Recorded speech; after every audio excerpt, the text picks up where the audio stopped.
तो अगला हमारा टॉपिक है electric field intensity due to uniformly charge thin spherical shell. ठीक है ना।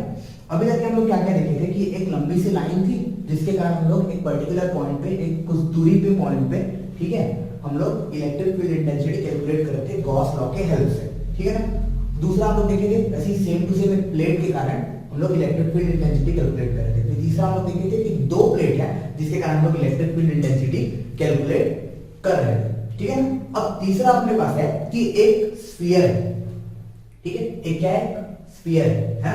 एक स्फीयर है जिसके ऊपर में चार्ज अलग अलग तरीके से रखा हुआ है। ठीक है ना। इसके ऊपर में चार्ज यूनिफॉर्मली ऐसे करके स्प्रेड है।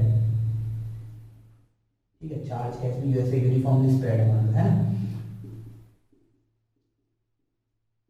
याद रखना इसके सरफेस में ही चार्ज है ना, इसके सरफेस में चार्ज है, इसके अंदर चार्ज नहीं है, स्फीयर के अंदर में चार्ज नहीं है। ठीक है, इस स्फीयर का मान लो रेडियस है कितना, r इसका रेडियस है। ठीक है, और इसके कारण मेरे को इस पॉइंट पे, इसके कारण मेरे को इस पॉइंट पे, पॉइंट P पे मेरे को कैलकुलेट करना है इलेक्ट्रिक फील्ड इंटेंसिटी। ठीक है, मतलब E अपने को कैलकुलेट करना है इलेक्ट्रिक फील्ड इंटेंसिटी। चलो अपन लोग इसको देखते हैं। अब मान लो ये पॉइंट है अपने को। ठीक है, अब इतना डिस्टेंस मान लो, टोटल डिस्टेंस मेरे पास यहाँ पे कितना आ गया, टोटल डिस्टेंस मेरे पास मान लो गया r। ठीक है, मतलब सेंटर से मैं एक डिस्टेंस ले रहा हूँ P पॉइंट की तक के, तो उसकी दूरी कितनी हो गई, सेंटर से इस P पॉइंट की दूरी हो गई r। ठीक है, सेंटर से इस P पॉइंट की दूरी हो गई r। इसका रेडियस कितना था, बड़ा वाला r, कैपिटल R। ठीक है ना, ये वाला रेडियस था और ये वाला डिस्टेंस था, है ना। ठीक है, तो चलो अब मेरे को क्या लगाना है, गॉस लॉ लगाना पड़ेगा, क्योंकि हम लोग ऐसे नॉर्मली इसको कैलकुलेट कर नहीं सकते, है ना। तो अपने को गॉस लॉ लगाना पड़ेगा। गॉस लॉ लगाने के लिए क्या करना पड़ेगा कि इस स्फीयर को, ये सर्कल नहीं है, याद रखना ये स्फीयर है। ठीक है, ये क्या है, स्फीयर है, 3D सर्फेस। ठीक है, इस स्फीयर को एक किसी सर्फेस में एनक्लोज करना पड़ेगा। जैसे कि हम लोग गॉस लॉ में क्या लगा देते, गॉस लॉ में लगा देते प्लस q को या फिर किसी भी एक चार्ज को हम लोग एनक्लोज कर देते चारों तरफ से, है ना, किसी भी एक चार्ज को एनक्लोज करते चारों तरफ से। वैसे ही इस पर्टिकुलर स्फीयर को मेरे को करना पड़ेगा चारों तरफ से, हम लोग को करना पड़ेगा, इसको एनक्लोज करना पड़ेगा, है ना। तो उसको इस स्फीयर को एनक्लोज करने के लिए मैं एक और स्फीयर ले लेता हूं। ठीक है, इस स्फीयर को एनक्लोज करने के लिए एक और स्फीयर ले सकता हूं। ठीक है, जिसको मैं कुछ, ठीक है, ऐसा कोई स्फीयर ले लेता हूं मैं, है ना, ऐसा कोई स्फीयर ले लिया मान लो मैं। ठीक है, ये स्फीयर है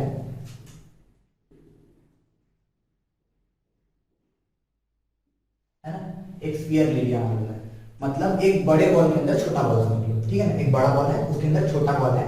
ठीक है, वो समझ लो। ठीक है, उसकी डिस्टेंस r दूरी, मतलब उसका रेडियस है, बड़े वाले स्फीयर का रेडियस कितना हो गया r, क्योंकि पॉइंट से इस पॉइंट सेंटर से p तक का डिस्टेंस कितना था, सेंटर से p तक का डिस्टेंस कितना था, r था। तो उसी रेडियस का मैं एक स्फीयर ले लिया। ठीक है, स्फीयर ले लिया मान लो, चलो ठीक है।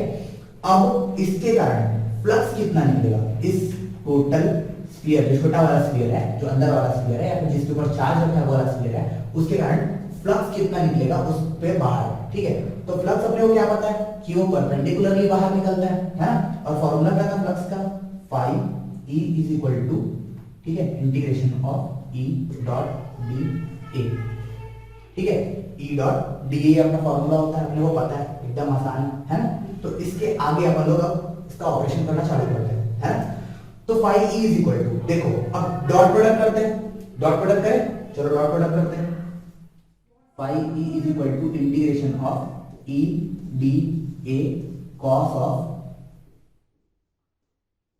थीटा। ठीक है, cos ऑफ थीटा, मैं यहाँ पे डॉट प्रोडक्ट कर दिया दोनों का। ठीक है ना, ओके, दोनों का मैं डॉट प्रोडक्ट कर दिया।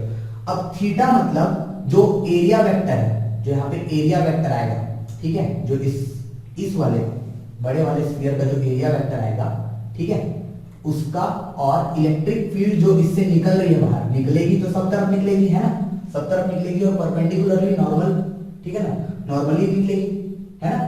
तो अब उन दोनों के बीच का एंगल बताऊं तो इलेक्ट्रिक फील्ड इंटेंसिटी ऐसे निकल रही है। ठीक है, एरिया वेक्टर भी हमेशा परपेंडिकुलरली आउटवर्ड होता है। ठीक है, तो दोनों के बीच का एंगल कितना हो गया, 0 डिग्री, नॉर्मल, एकदम आसान। ठीक है ना, 0 डिग्री। चलो यहाँ पे हम लोग लिख देते हैं, है ना। तो phi E is equal to integration of E dA cos of 0 degree, क्योंकि कॉस थीटा क्या रहता है, इन दोनों के बीच का एंगल, ठीक है। तो यहाँ पे ई का और ए के बीच का एंगल कितना है, 0 डिग्री है। ई का और ए के बीच का एंगल कितना है, 0 डिग्री है। तो phi of E is equal to, मैं ऐसे लिख सकता हूँ क्या, ई डी ए, क्योंकि कॉस 0 इज इक्वल टू क्या आ जाएगा, कॉस 0 इज इक्वल टू क्या आ जाएगा, 1 है कि कॉस 0 इज इक्वल टू 1 हो जाएगा, है कि। चलो अब आगे देखते हैं, ठीक है। इसमें से ई इलेक्ट्रिक फील्ड जो है वो इस पूरे सरफेस हर जगह कांस्टेंट रहेगी, है ना, क्योंकि r डिस्टेंस हर जगह 2 ही है ना, और चार्ज भी हर जगह कांस्टेंट है, इसलिए इलेक्ट्रिक फील्ड अपने पास क्या हो जाएगी, हर जगह कांस्टेंट हो जाएगी, है ना। तो ई को मैं बाहर ले आता हूं, फाई ई बाहर आ गया, इंटीग्रेशन ऑफ डी ए, ठीक है, इंटीग्रेशन ऑफ डी ए, ठीक है, इतना समझ में आ गया, है ना। दूसरा, चलो अब इसको इंटीग्रेट करते हैं हम लोग, इसको इंटीग्रेट करते हैं, तो phi E is equal to E A, है ना, ई ए इतना आ गया हमारे पास, ठीक है। अब गॉस लॉ से, गॉस लॉ, ठीक है। अब गॉस लॉ से क्या होगा, गॉस लॉ से क्या होता था, phi E is equal to, हम लोग को पता है, phi E is equal to Q upon epsilon naught, Q upon epsilon naught अपने को पता है, pi E is equal to Q upon epsilon naught. चलो अब आगे, है ना, अब इसको ये वाला इक्वेशन 1 नाम दे दिया, इसको इक्वेशन 2 नाम दे दिया, ठीक है। फ्रॉम इक्वेशन 1 एंड 2, 1 एंड 2, ठीक है। इक्वेशन 1 और 2 से मैं क्या कर सकता हूँ, दोनों को इक्वेट कर सकता हूँ, एकदम आसान सी बात है, दोनों को इक्वेट कर सकता हूँ, ठीक है, इसमें कोई दिक्कत है नहीं होनी चाहिए, है ना। E A is equal to Q upon epsilon naught, ठीक है, E is equal to Q upon epsilon naught. इसको और इसको मैं क्या किया, इक्वेट कर दिया, ठीक है, इक्वेट कर दिया। चलो आगे देखते हैं, ठीक है। अब इसमें से मेरे को ई चाहिए, ठीक है, तो ए की वैल्यू स्फीयर के लिए क्या होगी मेरे को बताओ, ठीक है, ए मतलब सरफेस एरिया, ठीक है। ए की वैल्यू यहाँ पे इस वाले स्फीयर की क्या होगी मेरे को बताओ, बड़े वाले स्फीयर की ना, छोटे वाले स्फीयर की, बड़े वाले स्फीयर की क्या हो जाएगी, हो जाएगी 4 pi epsilon 4 pi r square, 4 pi r square, 4 pi r square हो जाएगी, ठीक है ना, 4 पाई आर स्क्वायर, ठीक है ना। चलो 4 पाई आर स्क्वायर है ना। तो अब इस टाइम में क्या लिखता हूं, 4 पाई आर स्क्वायर है ना, is equal to Q upon epsilon naught हो गया, ठीक है। तो E इज इक्वल टू क्या हो जाएगा, इसको डिवाइड कर दो, E is equal to Q upon 4 pi epsilon naught r, E is equal to Q upon 4 pi epsilon naught, ठीक है। तो इसको मैं थोड़ा सा क्या कर देता हूँ, मॉडिफाई कर देता हूँ, 1 by 4 pi epsilon naught Q upon r square, ठीक है, ठीक है। ये है फॉर्मूला, जहां पे q क्या है, q is equal to charge given to the spherical shell, ठीक है। बाकी सब तो पता है, r क्या है, r यहाँ पे radius of Gaussian surface, radius of Gaussian surface, ठीक है। जो सरफेस हम लोग लिए थे उसी को हम लोग गॉसियन सरफेस बोलते हैं, गॉस लॉ लगाने के लिए जो हम लोग सरफेस लिए उसको हम लोग क्या बोलते हैं, गॉसियन सरफेस बोलते हैं। या फिर मैं क्या बोल सकता हूं, उसको मैं बोल सकता हूं distance of point P from the centre of the sphere, ठीक है, दोनों बोल सकता हूं, ठीक है। तो मतलब अगर एक स्फीयर है, मतलब अगर एक स्फीयर है उसका अगर मेरे को इलेक्ट्रिक फील्ड इंटेंसिटी निकालना है, उसकी वजह से मुझे इलेक्ट्रिक फील्ड इंटेंसिटी निकालना है पर्टिकुलर पॉइंट P पे, ठीक है। एक पर्टिकुलर पॉइंट P पे अगर मुझे इलेक्ट्रिक फील्ड इंटेंसिटी निकालना है तो क्या करते हैं हम लोग उसका, ठीक है, हम लोग सबसे पहले इसमें लगाते हैं phi E is equal to, उसके लिए हम लोग पहले फ्लक्स निकालते हैं, phi E is equal to E dot dA, ठीक है। डॉट प्रोडक्ट है तो क्या लगेगा, cos थीटा, नॉर्मल सी बात है, डॉट प्रोडक्ट है तो दोनों के बीच का एंगल cos थीटा, E के बीच का और A के बीच का एंगल थीटा, है ना। अब देखो परपेंडिकुलरली रहता है हमेशा नॉर्मली, है ना, जो सरफेस वेक्टर रहता है या फिर एरिया वेक्टर रहता है वो हमेशा नॉर्मली आउटवर्ड रहता है उसका डायरेक्शन, तो इसका डायरेक्शन इधर हो गया, है ना, वैसे ही इसका डायरेक्शन इधर हो गया, ठीक है। अब वैसे ही छोटा छोटा डीए करते करते हम सारा को इंटीग्रेट करते गए, ठीक है। दोनों के बीच का एंगल कितना हो गया, पहले 0 हो गया, दोनों के बीच का एंगल कितना हो गया, 0 हो गया, ठीक है। तो cos 0 इज इक्वल टू 1, ठीक है। अब ई डी ए को मेरे को इंटीग्रेट करना है। इलेक्ट्रिक फील्ड जो कांस्टेंट है, अब मेरे को पता है इलेक्ट्रिक फील्ड कांस्टेंट है इक्विडिस्टेंस फ्रॉम सेंटर, ठीक है, equidistance from centre. Electric field तो कांस्टेंट हो गई अपनी, है कि नहीं, इलेक्ट्रिक फील्ड अपनी कांस्टेंट आ गई, ठीक है, इलेक्ट्रिक फील्ड कांस्टेंट आ गई। दूसरा अपने को क्या मिला, अब ई बाहर आ गया और इंटीग्रेशन ऑफ डीए हो गया, तो डीए का इंटीग्रेशन होता है मेरे क्या मिला, ए मिला, है ना। अब हम लोग गॉस लॉ लगा दिए, phi E is equal to क्या होता है, क्यू अपॉन एप्सिलॉन नॉट होता है। ये तो फार्मूला आपको पता ही वाला, है ना, ये फार्मूला आपको पता है, पहले से पता है, ठीक है। अब इन दोनों इक्वेशन से हम लोग ऐसा लिख सकते हैं, A is equal to Q upon epsilon naught, है ना। अब ए की वैल्यू में क्या रखूंगा, स्फीयर के लिए 4 पाई आर स्क्वायर, बड़ी वाली और छोटी वाली आर, है ना, छोटी वाली आर क्योंकि सेंटर से यहां तक का डिस्टेंस कितना है, आर है, ये वाले स्फीयर का आर, ठीक है ना। तो उसको मैं यहां पे रख दिया 4 पाई आर स्क्वायर, है ना, फिर उसको जाके डिवाइड कर दिया, फिर उसको ऐसे रख दिया, ठीक है ना, ये इतना ही था, ठीक है। अब अगला पॉइंट है, क्या आगे लिख लीजिएगा, ठीक है, ये पहला पॉइंट हो गया अपना इसका, ठीक है, ये इसका भी पहला पॉइंट हो गया, है ना। अब इसका अगला पॉइंट है, मान लो इसका अगला पॉइंट क्या हो जाएगा, मान लो अगर ये जो पॉइंट था, मान लो अगर ये जो पॉइंट था वो कहां पे था, वो स्फीयर के ऊपर में था, वो स्फीयर के ऊपर में था, मतलब यहीं तक, यहीं पे मेरे को निकालना है, मेरे को क्या निकालना है, यहीं पे निकालना है surface sorry electric field intensity, ठीक है। इस स्फीयर के कारण मेरे को यहीं पे निकालना है। मैं डायग्राम एक बार और अच्छे से बना देता हूं, ठीक है, ताकि आप लोगों को कंफ्यूजन ना हो, है ना। देखो अब मेरे को यहीं पे निकालना है, ये जो पॉइंट यहाँ पे था मेरा, अब वो यहाँ पे शिफ्ट हो गया, ठीक है, पूरा हटा देता हूं। अब पॉइंट यहाँ पे आ गया, है ना।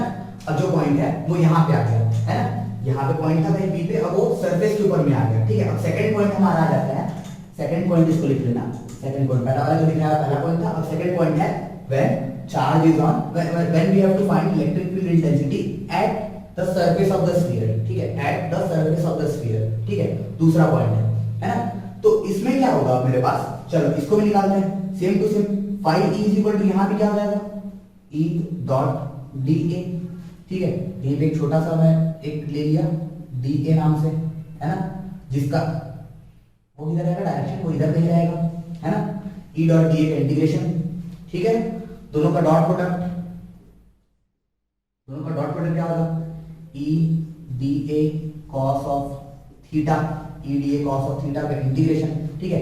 अब इलेक्ट्रिक फील्ड इंटेंसिटी इसमें से भी ऐसे बाहर ही निकलेगी, नॉर्मल सी बात है, इसमें से भी ऐसे बाहर ही निकलेगी, ऐसे बाहर ऐसे बाहर ऐसे बाहर, ऐसे करते करते सब जगह निकलेगी। वैसे इलेक्ट्रिक फील्ड इंटेंसिटी का डायरेक्शन किधर रहेगा, नॉर्मली आउटवर्ड, ठीक है, नॉर्मली आउटवर्ड, मतलब इलेक्ट्रिक फील्ड इंटेंसिटी का डायरेक्शन किधर रहेगा और डीए का डायरेक्शन किधर कहीं रहेगा, ठीक है। तो दोनों के बीच का एंगल कितना हो गया, 0 हो गया, ठीक है। तो cos थीटा यहां पे लिख देता हूं मैं, theta is equal to 0, theta is equal to 0, same to same जैसा पिछला करना है वैसे ही करना है इसमें, ठीक है, सेम टू सेम जैसा हम लोग को पिछला करना है वैसे ही करना है ना। तो अब हम लोग को क्या करना है, इसका रख देते हैं वहां पे value, phi E is equal to E D A cos of 0 degree integration same, ठीक है। आखिरी बस इसमें ट्विस्ट है, बाकी पूरा का पूरा सेम ही है, ई डी ए, क्योंकि कॉस 0 डिग्री क्या हो गया, 1 हो गया, ठीक है।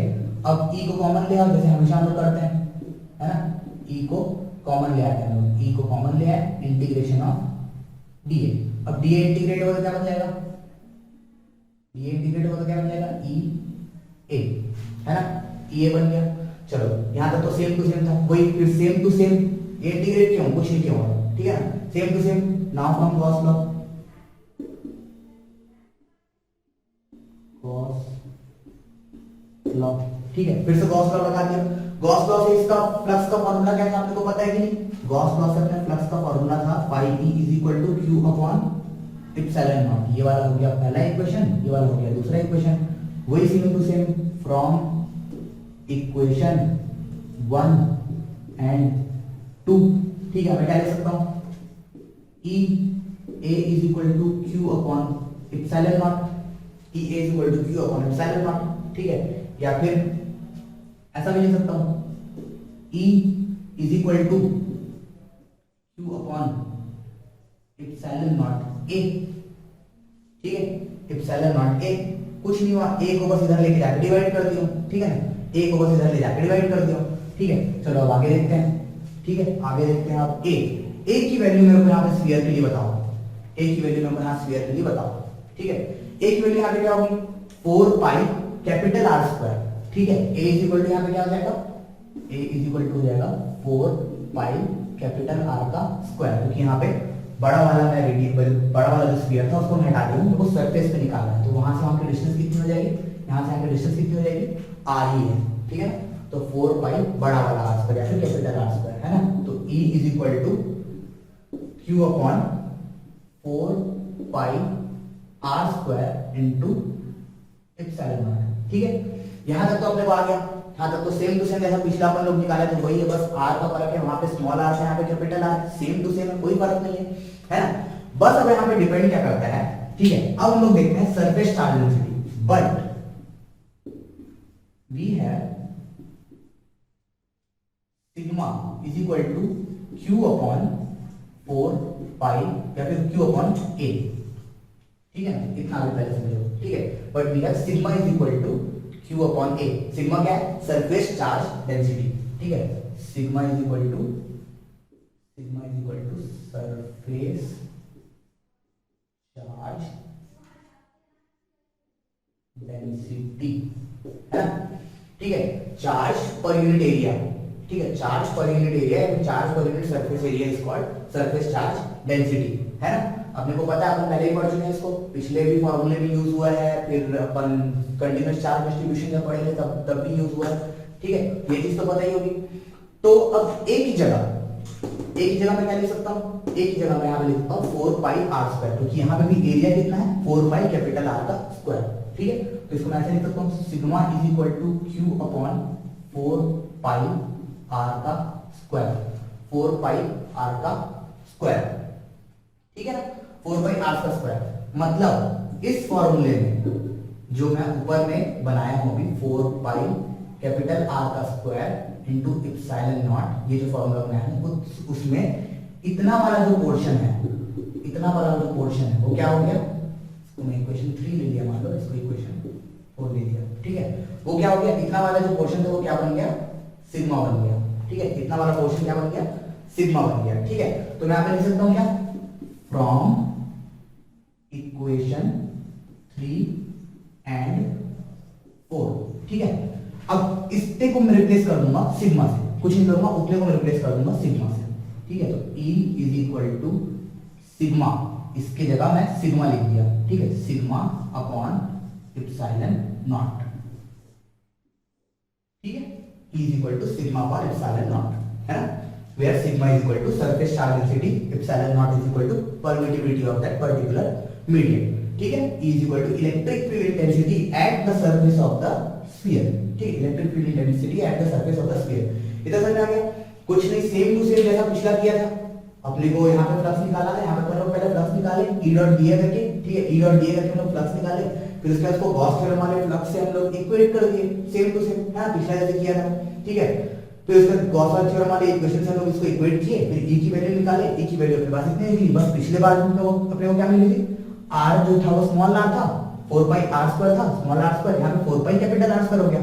फिर हम लोग यूज किए सरफेस चार्ज डेंसिटी का कॉन्सेप्ट, फिर हम लोग क्या यूज किए, सरफेस चार्ज डेंसिटी का कॉन्सेप्ट। चलो अब सरफेस चार्ज डेंसिटी का भी कॉन्सेप्ट यूज कर लेते हैं हम लोग, ठीक है ना। सरफेस चार्ज डेंसिटी का हम लोग कॉन्सेप्ट क्या यूज करेंगे, हम लोग सरफेस चार्ज डेंसिटी से बड़ा क्या हो गया, Q अपॉन A, ठीक है, charge per unit area, charge per unit area, ठीक है। यहाँ पे एरिया के जगह में क्या लिख दिया, एरिया था अपना 4 पाई कैपिटल R स्क्वायर, ठीक है। तो अब इस वाले फॉर्मूले में जो Q अपॉन 4 पाई R स्क्वायर था उसको मैं इससे सिग्मा से मैं रिप्लेस कर दिया, ठीक है, इक्वेशन 3 एंड 4 से मैं लिखा, ठीक है। तो E इज इक्वल टू में वापस क्या मिल गया, सिग्मा अपॉन एप्सिलॉन, ठीक है।